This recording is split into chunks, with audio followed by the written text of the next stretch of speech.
Welcome back. This is really great to see such a packed after-lunch room here, demonstrating the interest in today's symposium. I'm Anthony Wagner, also one of the members of WuSci Neuro Executive Committee, and it's my pleasure to chair this afternoon's session. As with this morning's session, each talk is going to be 30 minutes. There'll be 10 minutes for questions, and we encourage and welcome questions from trainees. Our first speaker is Mackenzie Mathis. Mackenzie is the Bertarelli Foundation Chair of Integrative Neuroscience and an assistant professor at EPFL. Mackenzie's lab works on mechanisms understanding adaptive behavior in intelligent systems. That is how our hierarchical sensory motor system dynamically orchestrates the generation of movement while adapting to incoming sensory information. Her lab combines machine learning, computer vision, and experimental work in rodents, with, again, the goals to try to understand the neural basis of adaptive motor control. Mackenzie is also known for having developed Deep LabCut software package that uses deep neural nets to compute animal pose estimation. That's a widely used tool, I imagine, by a number of folks in the room here today. Mackenzie is the recipient of numerous awards, including the Eric Kandel Young Neuroscientist Prize and the Swiss National Science Prize Lattice. Today, Mackenzie will be talking about Towards Understanding Adaptive Intelligence. Mackenzie. Thank you to the organizers. It's been already a wonderful symposium, and I'm really honored to kick off this after-lunch group. And so today I want to tell you about something that's very common to all of us, and that is our ability to adaptively take in information from the world, act on it, and change our behavior accordingly. Humans and other animals are remarkably capable of this skill. Whether or not I wear tennis shoes or high heels, I don't need to relearn to walk, or if I go from ice to snow to gravel, I don't actually have to change that much, but I do have to constantly take in information from my body and change my motor output. And what's really remarkable about this skill that we have is that, as you know, as neuroscientists, our sensors are very delayed, right? Incoming information, the photons, the proprioceptive information that I'm getting is tens to milliseconds behind the world. We saw beautifully in Doris Tau's, even to recognize a face, it's tens of, even 100 milliseconds into the stream. And so what my lab really focuses on, thank you for the lovely introduction, you summarized the talk perfectly, is trying to understand what is the neural basis of this adaptive behavior.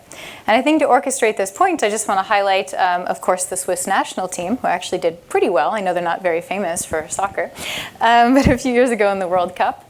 But what's sort of striking is, of course, this is a multi-agent interaction, right? There's a goal. They have to put the white ball into this net. They're paid millions of dollars. We love this as humans in society. But ultimately, they're taking in all this information and trying to synthesize this into a goal-directed action that's very adaptable based on the environment. At the same time, we love to build artificial intelligence systems, and many of them are incredible, like ChatGPT and the video Llama and all the latest things that are coming out. But it's still really hard to build even simple movements or something like this. Of course, this is very skilled, into embodied agents. And so this is kind of the best social robots that we have right now. This is from DeepMind last year. And this might look like childlike, but this is actually very impressive. But ultimately, what's really striking from the engineering perspective is that this is built with microsecond delay controllers, right? You can take in information nearly instantaneously and potentially act on it, and you can put on edge computing devices and put the latest models that we possibly can fit onto silicone chips and make these robots. And yet, they're still so bad. And so what we're really trying to do is to understand how we can build better adaptive AI by leveraging what we understand about the brain. And so the framework that my laboratory uses is called reverse engineering. This was obviously made very popular by people like Jim DiCarlo and others, where they're trying to understand the visual system. But here we want to actually understand the entire sensory motor hierarchy. So my lab doesn't have like a brain area. We have the brain, we have the body, and we have the environment, and we want to tackle this. And so the basic idea is we want to make recordings from an intact system. I'm always hiring postdocs. This is outside of EPFL, just going to put that out there. And imagine you're sitting on the beautiful Lake Geneva, drinking water or beer or wine. This is a beautiful UNESCO World Heritage Site, just saying. And you're sitting here, and you basically are trying to do, adaptive behavior, right? When you lift the glass, you drink it, the weight changes, but you're not thinking about this. You're seamlessly integrating this information and changing your behavior. So what we aim to do is effectively try to understand how the body actually does this down to the level of biomechanics. So for example, this is work we've done with open skin. Thanks, Scott Delp, if you're still here. And then we try to make agents. So all models are wrong, but they're very useful. And we try to do this in certain ways, namely building systems like video for vision or proprioceptive information. But ultimately, the body is driven by actions. And so we want to build both high and what we call low-level motor controllers, which I'll break down. But the idea is that these models make predictions and that also can constrain or help guide where we should record next. And we can take this data and then essentially use that in a data-driven way to constrain these models as well. Of course, we can't do this in people. So our beautiful mice sit on Lake Geneva in a slightly different setting. Oops, sorry. Here what we do in the laboratory is we are also interested in sort of the skilled athletes of the mouse world. And these guys, I'll get into it in a minute, but in short, they're reaching out, they're not using visual information, it's purely touch and proprioception. They're going to grab a joystick and move it to virtual target boxes for rewards. But ultimately, we want to understand how the brain is controlling the body in this very goal-directed behavior, so we need to get down to the level of understanding the muscles and the biomechanics. And so that's the journey that I effectively want to take you on today. And so just to kind of prime you about how we started thinking about this, motor learning is obviously a type of way that we can adapt our movements based on different skilled goals, and we can take in different information. So let me give you a more concrete example with this lovely cat on the internet, of course.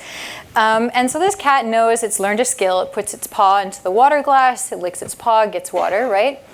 Now the human's going to play a little bit of a trick. It changes the water level. And you can see instantly the cat pauses, but then realizes it doesn't get the information, the proprioceptive and sensory feedback that it wants, and so it continues to dive a little bit deeper. And now, it's a grumpy cat, okay? But what happened, right? The goal changed. It no longer can actually feel the water, but it instantly knows something about the world changed. It wasn't me, it's the world. But how does it know that is really, really interesting. So we try to use theory to formalize this. In short, we're trying to understand how this cat, or in our case mice, is driving a motor command to ultimately reach into this water glass or reach out to this joystick. And it can use things like explicit signals, like the lack of reward would be one, but also this change of sensory input, right? When it didn't actually feel the water when it expected to, when the water level changed, the actual sensory feedback that it received did not match expectations, which we think of as being generated by an internal forward model. And we have something like this, where you're going to compare your prediction versus your actual feedback. This can be gated by some uncertainty estimation, and this is going to drive your attempt on the next trial. And we could just watch this cat all day, but I'll keep going. All right, so equally cute, eye of the beholder, maybe, is mice. So as I mentioned very briefly, I designed a task where these mice are reaching out, grabbing a joystick, and they need to just move it into a virtual target box. Over a few weeks, they get actually very good at this. They get a liquid reward. They're motivated by their thirsty mice. And now I'm going to give you a top-down view of what this looks like. So imagine that they reach out, grab the joystick, and they just pull it into this virtual target box. But now I'm interested in like rapid learning. So what we do is, taking a nod from the human literature, kind of like the prism glasses or force fields for the aficionados, we introduce a perturbation. So now, when the animal reaches onto this joystick, there's going to be a force field that actually deviates the joystick off to one side, okay? And this, of course, is uncued, so they don't know that there's going to be this force field. And we want to see if they can adapt their behavior. And then to understand the underlying motor command that they're actually generating, we're going to then unexpectedly remove the force field in this washout period. Namely, there's going to be no force, and it's a return to baseline conditions, but they've had this learning experience in the middle. And I think what's really nice about this task is that this can be within a single session, right? Under your NeuroPixels or your 2-photon system, we can record the brain and try to understand what's happening in very short time scales, like on the order of seconds to minutes. Okay. So just to orient you to what this data looks like, here would be the first perturbation that this mouse has ever experienced. This force field comes on in a positional bend. It's on for a time period, and then it comes off. So you see this deviation, but they're able to make it back into the target box, and that's by design. And then we sort of step through, this is again this individual example, and you can see that these mice do several things, and humans actually do this as well. It's called predictive steering, so they're trying to compensate for the onset of this force field, but it's very hard. It's sort of like if someone bumped you very instantaneously. It's hard to know the exact moment to do that, so we come up with compensatory mechanisms. And then they're also going to reduce the motor error in this period so they can pull as straight as potentially possible. But then strikingly, when we remove the force field, now we see this beautiful after effect in this washout trial. So namely, there's no force field, but you can really see the mouse had learned to basically pull down to the right to avoid this force field. Okay, so coming back, I'm just going to summarize. This is older published work, but it was important for understanding the story. What we did is we fit some computational models, one using purely reinforcement learning with temporal difference learning.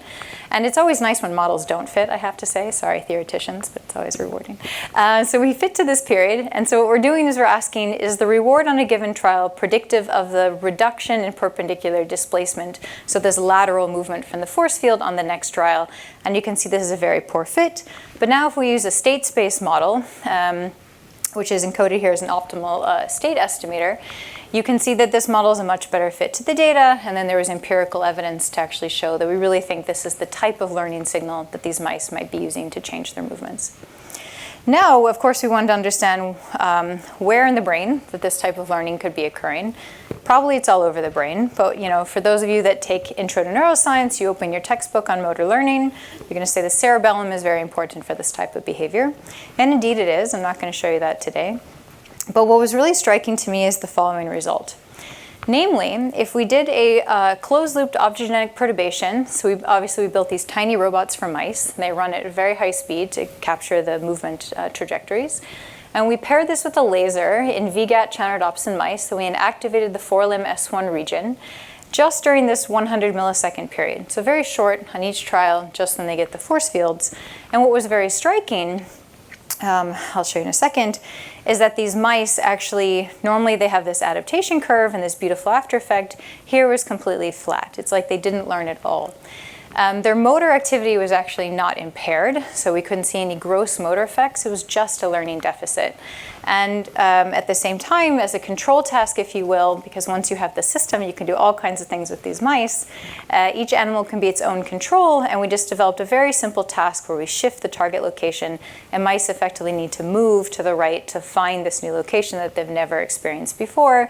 And if we do the same in activations we do in the middle of this pull, these mice can still learn this new target box, suggesting that at least they could learn where their limb was from another signal reward, but more than likely they actually is not having something like a phantom limb for this brief period of time. Okay. So I think what was very exciting is, of course, we had a task where mice can learn with one session. We could do this fully closed-loop robotics-guided optogenetic perturbations.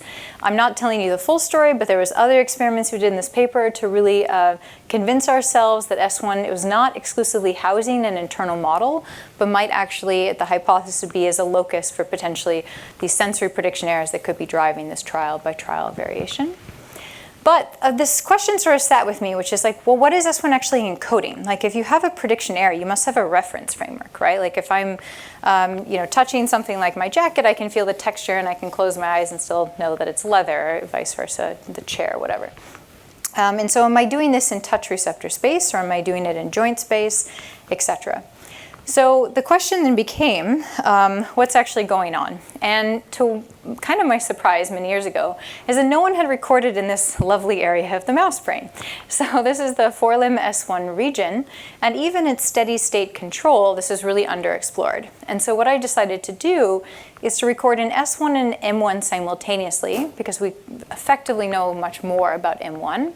This is the motor cortex, or primary motor cortex, but we didn't know much about S1. So this is sort of where the journey began. And so to kind of ease you into how we analyze the data, I want to give you sort of a, let's say, philosophical but a guiding principle of how we go about this in my lab. So there's two major ways that we like to think about then modeling neural data. One of them is called data-driven, which I'm not going to get into much today. But in short, the idea is you're going to record hopefully a lot of data, and you're going to build joint models that describe the neural variants and potentially these so-called neural representations. And these are very famous by like generalized linear models or principal component analysis or state space models or an algorithm that we published last year called Zebra. What I want to tell you a little bit more about today, but I don't have time to go into all the details, is what we call theory-driven modeling. And so this is the idea that we're going to engineer systems with theoretical constraints. So I'll get into this, but in brief, the idea is that you can take what might a system be doing, right? I need to know where my limb is. I want to do kinematics and dynamics control. I want to build either artificial systems like spiky neural networks or analytical solvers or some combination thereof to actually drive and mimic what a mouse does. So I want to fully recapitulate what the real mouse does. And ideally, I want to do this in a full biomechanics simulator so I can reenact everything that a real mouse is doing in order to test which potential theories might be driving this. And in short, what this gives us, it gives us models that provide outputs that we can directly test to the neural code, and we decide what the computational constraints of the system are. Okay. So coming back to this question, there's a huge amount of literature, so I can't summarize it in the sufficient time. But in short, what we knew about this area is that at least in primates, it's been reported to code 3D kinematics. You've probably heard of population vectors and directional tuning. In the 2010s, Christa Shenoy here at Stanford and then Mark Churchland, now Columbia, really pioneered this thinking about latent dynamics in these systems and motor control. And then ultimately, if you start digging back into the literature in like the 60s, it's a great time, I guess, there are some reports of force and muscle-like tuning, but it's in a handful of neurons in primates in really constrained tasks. But it led actually some theoreticians like Imo Todorov to predict, well, maybe actually it's a lot of force coding, but we're not measuring down to the level of muscle as much as we should potentially be doing. Okay, maybe as an aside, oops, that was a lot of buttons. Okay, maybe as an aside, what was kind of nice, I think, as an experimentalist to see, especially a mouse biologist, is that people had also gone back in and tested the same way that I had tested my mice. So David Ostrey's lab went back and did inactivations with TMS in humans and showed that also S1 in humans is essential for learning to adapt. So this wasn't kind of a weird, funky mouse thing, just as another kind of component that made this work even more, I think, rewarding to go forward. All right, but coming back to this framework component, we wanted to then ask, like, how far can we take this? So modeling 3D position in kinematics was obviously a large part of my life with deep lab cut, as pointed out. But this was a big part of the quest. Like, we need to be able to track and measure behavior very efficiently. But ultimately, we don't want to just know the 3D position. We want to know all the underlying features, like the joint angles, the torques, the space of muscle forces, the length and velocity of individual muscles, right? That when you contract and move your arm, that's what's happening.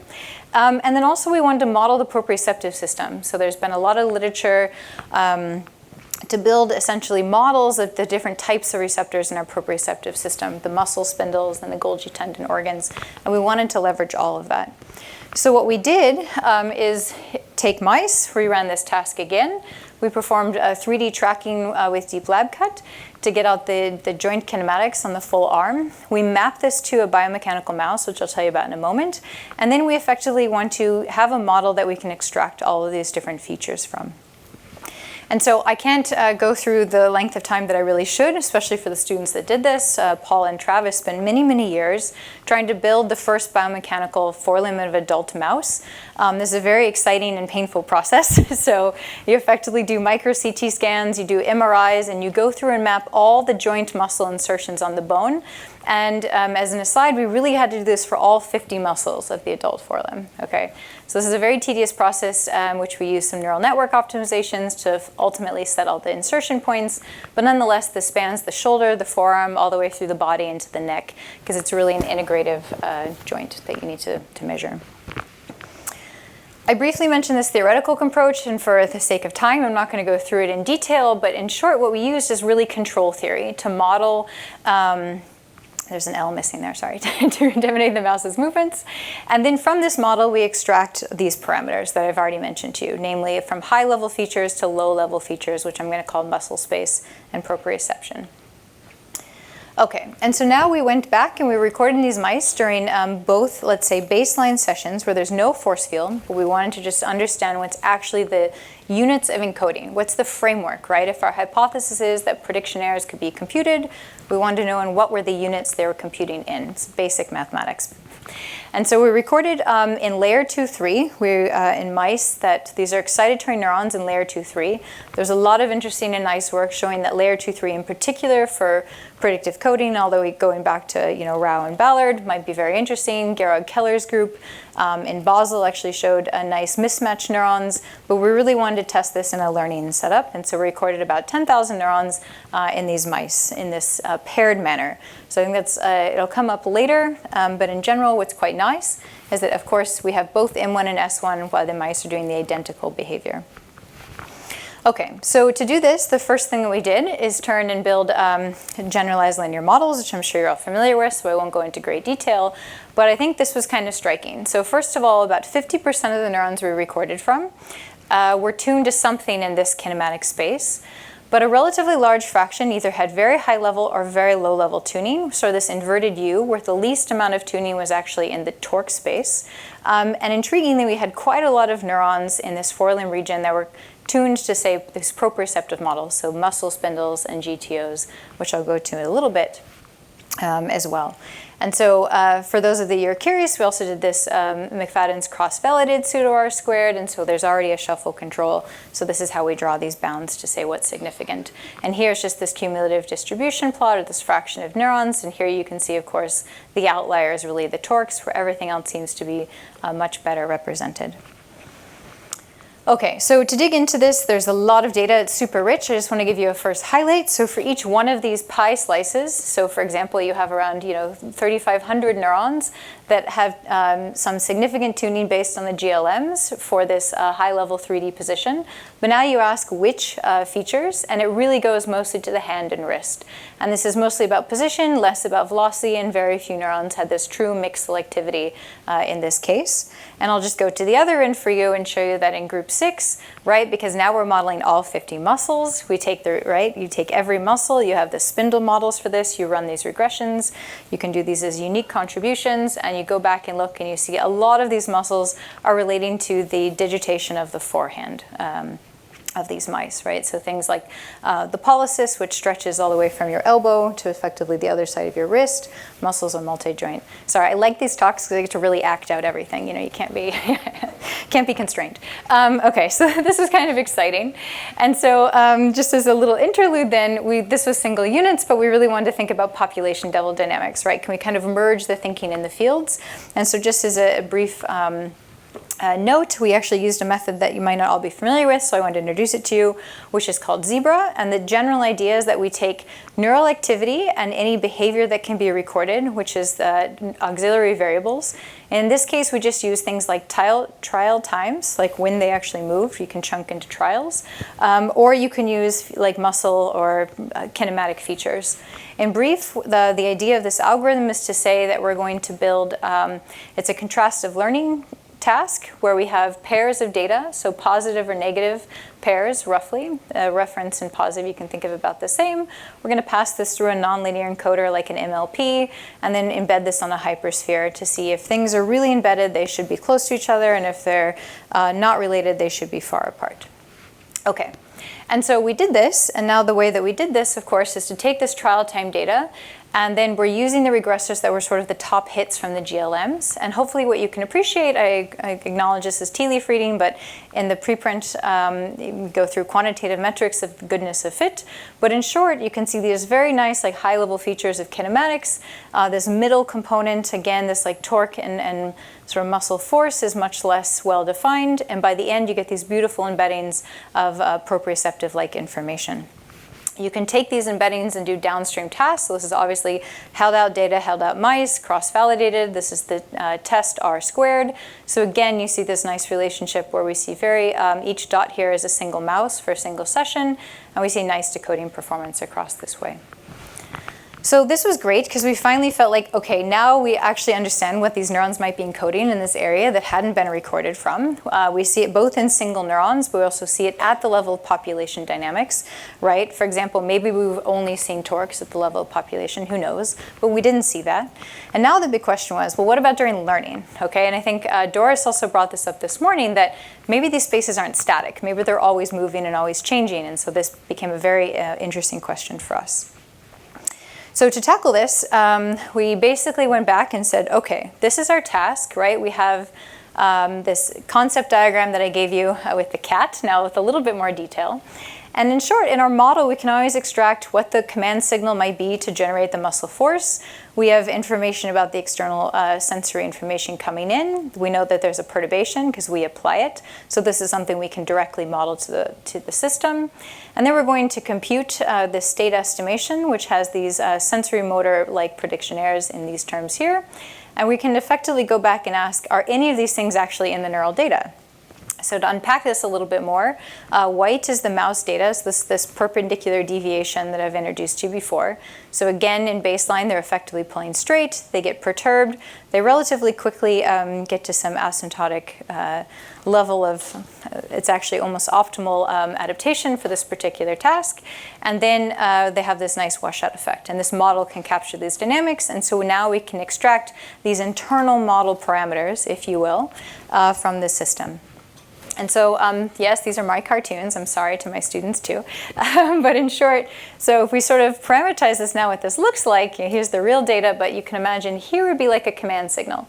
So you're going to essentially be at steady state, but when the world changes, you need to adapt. So you're going to change your command signal, and that strength of that change can be related to how confident you are that this, the next trial would actually have a perturbation, okay?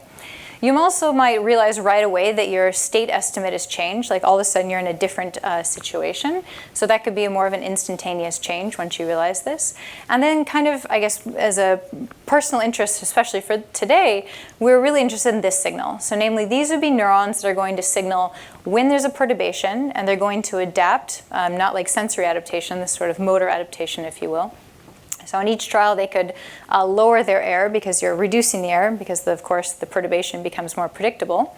And then, importantly, this is going to change again. When you remove the force field, you could have both positive or negative prediction errors in this context. And so we did, we took all of this data, so around 1,500 cells during this learning task, right? And these are simultaneously recorded. I'm throwing all M1 and S1 together here. But what we see is there's really nice dynamics changing across learning. So now these are PSDHs of the deconvolved calcium signal. This is just during baseline trials. Here's the first 10 perturbations. And hopefully what you can appreciate is across this block, this lowers. And this is still significantly different than baseline at the washout period. And again, returns to baseline levels, statistically not different. For any of you that have a critical eye, you might immediately be like, well, maybe this is some weird averaging artifact, but if I just take sessions where there's no force field and I just bin the data in the exact same way, you don't see any change. So it all looks like baseline level activity. Okay, so we want to take a more unbiased approach to then try to understand what motifs might be in the data. So what we did is now you can effectively concatenate each of these epochs. So baseline, early perturbation, mid, late, early washout, late washout. We perform a principal component analysis clustering with a post-hoc algorithmic clustering step. And you get, of course, you can cross-validate this, et cetera, and you get these nice 5 clusters out, okay? And so now what I'm going to do is just plot effectively the PSDHs of these 5 clusters.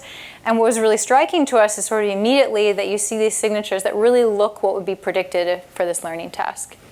So we have this nice cluster 1, where these neurons are sort of ramping up and then going back down, and we have these prediction error-like neurons, both positive and these negative signs.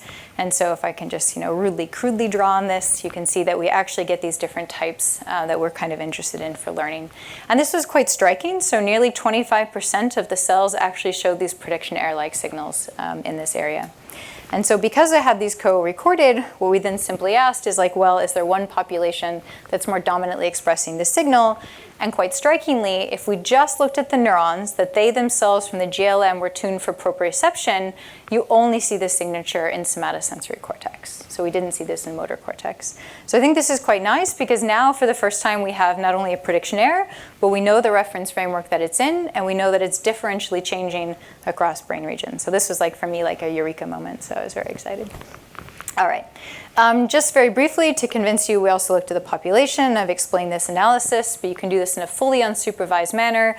And you see this nice baseline through adaptation coloring here, so early to late perturbations from this cyan to pink.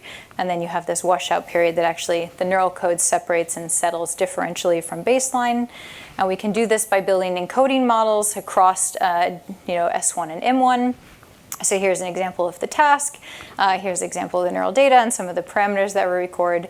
And the top here is an S1 model, and the bottom is an M1 model, and this is changing across epochs. And so there's so many interesting features in the data I don't have time to go through, but there's all kinds of interesting things you can look at here, including the expansion of the space, the dimensionality, etc. But we did see these really nice changes. And again, this is paired behavioral data, so at the same time. You can quantifiably measure this. So for example, we can use the C in zebra, namely a consistency metric, and you can simply measure the embeddings, like quantitatively, across baseline versus early perturbation, etc.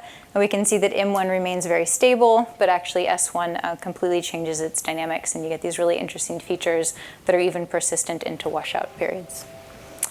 So with that, I'd like to start to wrap up. And so hopefully what I've told you about today is kind of an interesting system where we knew that S1 was required for rapid learning, but we didn't understand the neural basis of this behavior, and we haven't solved the whole thing.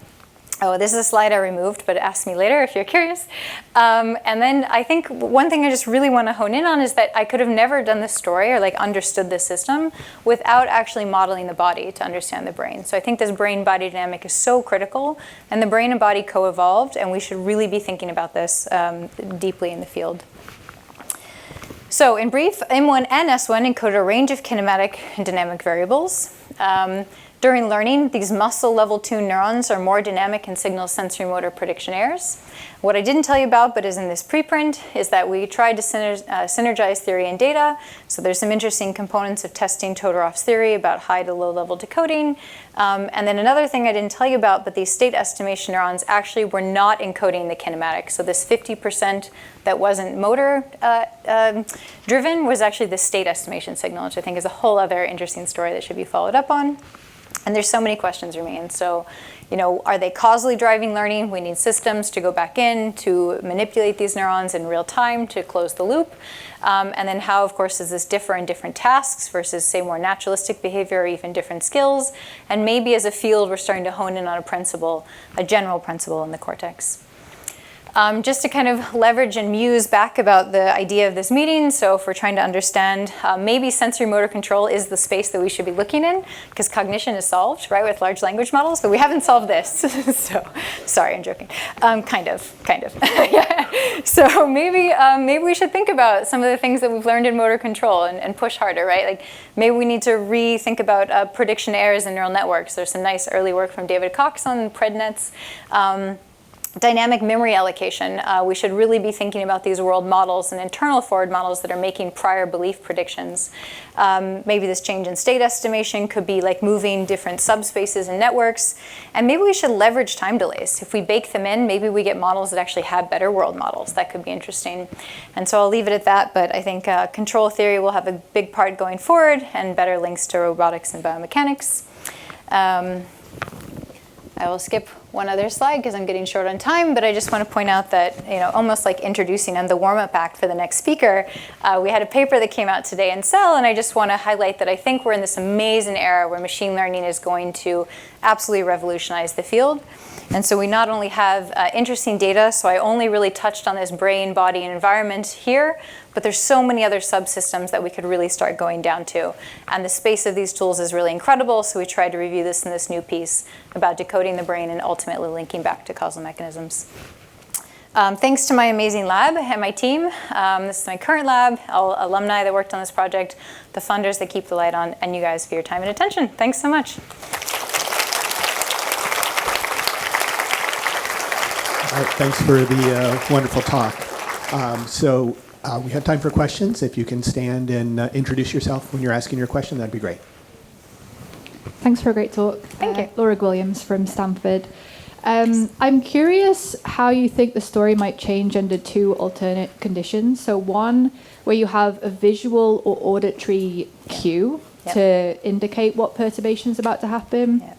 And second, if there's entropy over what the perturbation would be, say, in a different direction. Yes, absolutely. Great question. So to the first one, we're actually doing tasks where they have visual information and cues. So I don't have a good answer to you for your question, but I think it's an important one. So from 2 points, one is about sort of multimodal integration, like how do you actually decide which cues to pay attention to? Because sometimes they can actually even be in conflict, like do you trust your visual prediction error over your proprioception? There's difference in timing there in the system, so it's really cool. And also this notion of like ready, set, go. So in like premotor and these motor areas, when you know that something's changing, we see this sort of ramping up of activity that you actually don't see in this task, which is self-generated movement. So there's no cue on any trial. The mice decide when to pull. There's some constraints on the task, like they need to wait at least a few seconds between attempts, but nonetheless, it's self-generated. And so I don't know is the short answer. I think there's a lot of people working on this type of like ready, set, go, like free throw style, basketball style work. My prediction, though, would be that we would still see prediction errors in this sort of low-level reference framework, because I think it's just so fundamental that it could be leveraged for even more like cognitive domains of this task. But I just think we'd have more brain areas that we potentially would have to account for, like the top-down feedback components of maybe this cognitive component of ready, set, go. And the second, I'm blanking, the second part was about entropy, but I'm forgetting the... Yes. Oh, directions, sorry. Yeah. Yes, okay, yeah. Good question. So we've done perturbations in different axes and different mice, and it didn't fundamentally change what I'm telling you here. But I don't know if we did dynamically.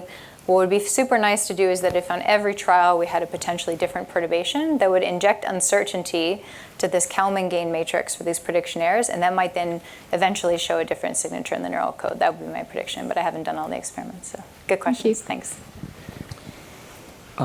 That's Yeah. really interesting. So you showed the video that convincingly showed the human footballers are much better than the machines. And Yeah, exactly. right, Yeah. so- Humans win, Larry.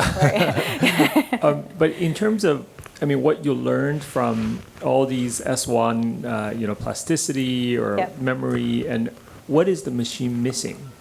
Yeah, great question. So for me, it kind of gets back to maybe this last slide that I went very quickly over. So the machines don't have delays, so they don't have an impetus to actually build potentially a good internal world model. And maybe that's something we should force them to do. So they might not have good prior beliefs, and they might not know in which subspace they should act in. So I think the recent push about like language vision and multimodal models in general will maybe give us some insights into the potentially like subspace parcellation in these systems. And another line of work that I didn't talk about, this is sort of my summary of like my whole life here, is that we've tried to build in more adaptive algorithms, so doing in-context learning with large language models to build in like memory systems, because I think that's another thing that's often not leveraged, like in these robots. They don't have like a dynamic kind of online, like this is, I know how to do X thing, but it needs to be, how do I say it in a succinct way? Like I know I need to kick the ball, but if I'm in this particular position and I see this particular visual input, these are the priors I should rely on. That could be an interesting dynamic memory weighting system that we don't have. I'm not a roboticist, so you should take everything I'm saying with a grain of salt. But I think these are the type of things that'd be very exciting to push forward in. And work, does adaptive behavior in the mice persist if you interrupt it and then repeat it hour later, 2 hours later, the next day? Yeah, great question. So I actually tried this. So a couple different tasks. So one is that you can put, the mice really learn the basics very well. So you can put them back like on the rack, so to speak, come back many weeks, even up to a year later, and the mice can still do this joystick task. So they've learned it very, very well, even after about 10 days of exposure. What's interesting in the dynamic learning, so we've also done where you do like back-to-back days of this perturbation, and the slope you would think maybe gets even faster, like they learn to adapt more quickly, but that actually doesn't seem to be the case. What they do have though is that they start with a prior where they already like on the very first trial can do it, but their rate doesn't increase, if that makes sense. So there's a distinction between what we call like motor savings, like you have some notion of the task banked, but you don't necessarily have the absolute online that you know that this is the confidence you should have for each one. So this slope of learning didn't change, which is different in humans. So humans, like if you do many adaptation tasks, like if you come to my lab every day and I bump you, you're like, okay, today I get it. You know what I mean? But the mice still don't seem to have that. Yeah. Absolutely. Yes, absolutely. So no, this is, I think, a very classic task, both in four-limb tasks. People are doing this with humans, and also split belt treadmills, so trying to like build in these sensory motor mismatches, and that actually helps a lot with strokes. So this is something that really is exciting and important for me. Yeah, absolutely. I'll let you pick. Miriam Goodman, thank you for a lovely talk. Thank you. I'm wondering if you could comment on, either on the basis of your data or your models, about how tolerant the learning system would be to deficits in the proprioceptive information. Yeah, great question. Yeah, so in work I didn't talk about today, but joint work with Alex Mathis's group, we've actually done with human arms using OpenSim, generated like millions of trajectories and then trained deep neural networks to solve tasks. Like effectively, like is the goal, let's say you're writing the Latin alphabet, like A, B, C, D, and then the goal is either to decode your trajectory or maybe do character recognition, and you get different representations in these networks, which is kind of interesting. And so now, of course, in these artificial models, you can start to block out different potential feature banks, and that's really going to change the representation. Manipulating the proprioceptive system in the mouse has been really challenging because we don't have like a single marker for some of these systems. So there's a few lines where you could do like PV plus piezo, dual crosses, try to inactivate them. I have some crazy ideas I can talk to you about offline, but happy to share if anyone has better ideas, where we're trying to do like single muscle perturbations with up-converting nanoparticles to do infrared light to then shut down these things at different time periods. And I think that's the way we can actually get to these questions. Because you're right, that's a really fundamental point, is like, what about this proprioceptive information is being transmitted from the spinal cord to being up into cortex where we actually see these signals? So fantastic question. Thank you. We have time for one very quick final question. This is Yang from Shinza Lab in Stanford. So really great talk. So I have a question about the representation. So you show like there's different level of motor signal representation, like from the lower level of muscle all the way to more abstract. And there seems to be a U shape where the top and bottom seem to take major proportion. I guess, do you have like a mathematical explanation about why that? Is there like computation advantage for it? And also like in terms of the dynamic, like if there's a more complicated learning behavior, would you think this proportion is actually going to, change as the learning progress, or is it actually a still thing? Yeah, and how is shared with different regions? Yeah, really great question. To give a short answer, though, because I see your face, so I will. Yeah. He's like, whoa. Sorry, that's just my the short resting answer face. is I'm sorry. So in the preprints, we talk about actually why we think there could be this low level and high level. The upshot is essentially that it's easier to decode high level features from low level ones. So if I take muscle level, I can decode high level kinematics, but not the other way around. So maybe we've sort of missed it in the data, and we've thought it's all been high level because we haven't had this low-level interpretation style. So that we muse about this a bit more and have like real things. So I'll point you there. And to your second point about more complex skills. So for a mouse, this is sort of like the Olympics, but I agree with you. So what we love to do is like take the same mice and do very different skills with them. So we actually have like VR worlds where they're navigating and can do like 2D navigation, and then we can actually change like in a split belt way back to the rehabilitation question. This is super critical for humans. So mice are really incredible because they also run with their forelimbs. Like we don't do that. We reach, of course, but they have this multimodal component. So we'd like to see how these systems dynamically change in these very different tasks. End of answer. Sorry. Thanks. Okay, great. Cool. Thank you very much. Thanks, Mackenzie.